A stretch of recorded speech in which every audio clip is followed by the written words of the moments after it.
Hello लोगोफोर नोंथांमोननि गेजेराव आरोबाव आं मोननैसो गोदान बर' भिडिअनि आपडेट लानानै फैलायबाय। नोंथांमोना नैबे गोदान बर' भिडिअनि फुल आपडेटफोरखौ मिथिनो थाखाय नोंथांमोना नैबे भिडिअखौ जोबजासिम नाय। लोगोफोर नोंथांमोना नैबे आंनि चेनेलाव गोदानै फैदों अब्ला आंनि चेनेलखौ साबस्क्राइब खालामनानै गालां। बेफोरबायदिनो गोदान भिडिअनि आपडेट मोननो थाखाय बेल आइकनखौ क्लिक खालामनानै हो आरो भिडिअखौ मोजां मोनो अब्ला भिडिअखौबो लाइक शेयार खालामनानै हो। लोगोफोर नोंथांमोना आंनि भिडिअफोरखौ जोबजासिम नायलां। फैदो लोगोफोर दिनैनि बे गोदान भिडिअनि आपडेटनि सायाव। दिनैनि बे गोदान मिउजिक भिडिअनि टाइटेलानो जादों खोलो खोलो बार। लोगोफोर नोंथांमोना नैबे गोदान मिउजिक भिडिअखौ दासिमबो नायाखै अब्ला नोंथांमोना बे भिडिअनि गेजेरजों नायनानै लानो हागोन। बे भिडिअनि कास्टआनो जादों ताजेन एन्ड मनीषा। लोगोफोर बे भिडिअआ जोबोरैनो मोजां जादों। बे भिडिअनि मेथाइखौ रोजाबदों धनन्जय बर' आरो नितामुनि बर'। लोगोफोर बे भिडिअआ जोबोरैनो मोजां जादों। नोंथांमोना नैबे भिडिअखौ नायनो थाखाय बिथांमोननि इउटुब चेनेलाव थांनो नांगोन। बिथांमोना नैबे भिडिअखौ अलरेडि फुल आपल'ड खालामनानै होखाबाय।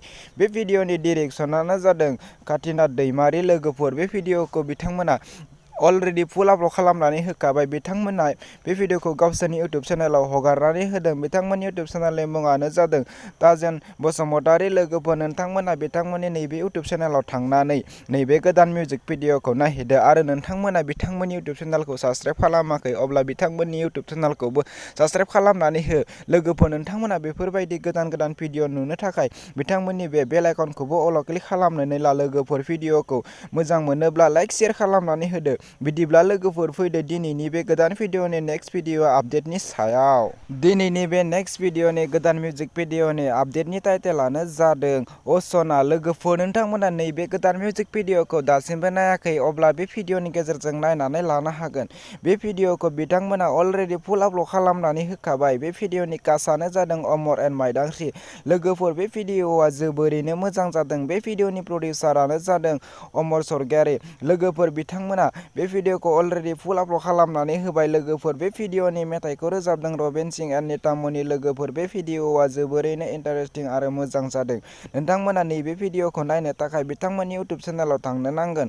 बिथांमोननि इउटुब चेनेलनि मुङानो जादों एएस प्रडाक्शन प्रेजेन्ट। लोगोफोर बिथांमोननि नैबे इउटुब चेनेलाव थांनानै नोंथांमोना दासिमबो नायाखै अब्ला बिथांमोननि नैबे गोदान मिउजिक भिडिअखौ नायहैनो हागोन। लोगोफोर नोंथांमोना बिथांमोननि इउटुब चेनेलखौ साबस्क्राइब खालामाखै अब्ला नोंथांमोना बिथांमोननि इउटुब चेनेलखौबो साबस्क्राइब खालामनानै ला बेफोरबायदि गोदान भिडिअखौ नायनो थाखाय। आरोबाव मोनसे गोदान मिउजिक भिडिअनि टाइटेलानो जादों नाथुर फायखारि। लोगोफोर नोंथांमोना दासिमबो नैबे गोदान मिउजिक भिडिअखौ नायाखै अब्ला नायनो हागोन। बे मिउजिक भिडिअआ जोबोरैनो कमेडि जादों। लोगोफोर नोंथांमोना नैबे गोदान मिउजिक भिडिअखौ फुल नायनो थाखाय गावरेमा भ्लग इउटुब चेनेलाव थांनो नांगोन। नोंथांमोना बिथांमोननि नैबे इउटुब चेनेलाव थांनानै नोंथांमोना बे भिडिअखौ नायहैदो। लोगोफोर आरो भिडिअखौ मोजां मोनोब्ला लाइक शेयार खालामनानै होदो आरो चेनेलखौ साबस्क्राइब खालामनानै होआखै चेनेलखौबो साबस्क्राइब खालामनानै होदो। बिदिब्ला लोगोफोर दिनैनि बे गोदान मिउजिक भिडिअनि गुसुं आपडेटआ बेखिनियानोसै। नोंथांमोना दासिमबो नैबे आंनि चेनेलखौ साबस्क्राइब खालामाखै अब्ला आंनि चेनेलखौ साबस्क्राइब खालामनानै होदो। बेफोरबायदिनो गोदान भिडिअनि आपडेट मोननो थाखाय। लोगोफोर नोंथांमोननि गेजेराव नेक्स्ट भिडिअनि आपडेटआ थाबैनो फैफिनगोन।